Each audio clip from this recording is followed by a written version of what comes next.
حدیث میں آتا ہے کہ من کان یؤمن باللہ والیوم الآخر فلیقل خیرا او لیصمت. دو میں سے ایک کا آپشن، یا تو چپ رہو یا بولو تو وہی بات بولو جو قرآن میں یا رسول اللہ نے اپنی حدیث میں ہم کو بولنے کے لیے بتایا ہے. مطلب یا تو ٹھیک ٹھیک بولو یا چپ رہو. یہ تھرڈ آپشن ہے کہ آدمی کچھ بھی بولنے لگے. یہ تھرڈ آپشن ہے. کوئی بھی سچویشن کریٹ ہو، کوئی بھی بات ہمارے سامنے آئے تو ہمیں ایسا نہیں کرنا چاہیے کہ جو مائنڈ میں آئے اس کو بولنے کے بول لیں. نہیں، اس کا ہمیں آپشن نہیں ہے. یا تو ہم چپ رہیں یا وہی بات بولے جو قرآن حدیث سے نکل رہی ہے.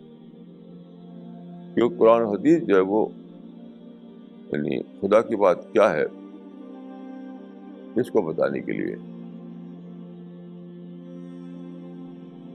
وہ گائیڈ بک ہے. قرآن جو ہے وہ گائیڈ بک ہے ہر بات کو جاننے کے لیے. تبیان لکل شیء، یہ ہر بات اسے بتا دی گئی. تفصیل لکل شیء، قرآن میں اس طرح کی آیتیں ہیں کہ تبیان لکل شیء، تفصیل لکل شیء، یعنی قرآن میں ہر بات ہے، ہر بات. کچھ لوگ اس کا بھی ایک عجیب و غریب مطلب لے لیتے ہیں کہ قرآن میں ساری ٹیکنالوجی ہے، قرآن میں ساری سائنس ہے، قرآن میں ساری فلاسفی ہے. یہ بھی غلط بات ہے. یعنی کیا مطلب ہے کہ اس کا مطلب یہ نہیں کہ کار کی ٹیکنالوجی بھی قرآن میں ہے، ہوائی جہاز کی ٹیکنالوجی بھی قرآن میں ہے، اور ماڈرن انڈسٹری کی جو اختراع جاتی ہے وہ بھی قرآن میں ہے. یہ بالکل غلط بات ہے. تو تبیان لکل شیء یا تفصیل لکل شیء یعنی ہر بات اس کے اندر موجود ہے کا مطلب یہ نہیں ہے.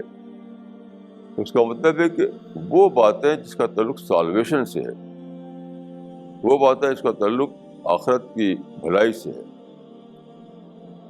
اس کا یہ بات ہے جس کا تعلق یعنی ڈیوائن کریکٹر سے ہے، وہ باتیں سب قرآن میں موجود ہیں. تو جو آدمی یہ کہے میں قرآن کو خدا کی کتاب مانتا ہوں، یہ کہتے ہی اس کے اوپر یہ یعنی اس کے اوپر فرض ہو جاتا ہے، اس کے لیے ضروری ہو جاتا ہے کہ ہر معاملے میں وہ قرآن سے گائیڈنس حاصل کرے. ہر معاملے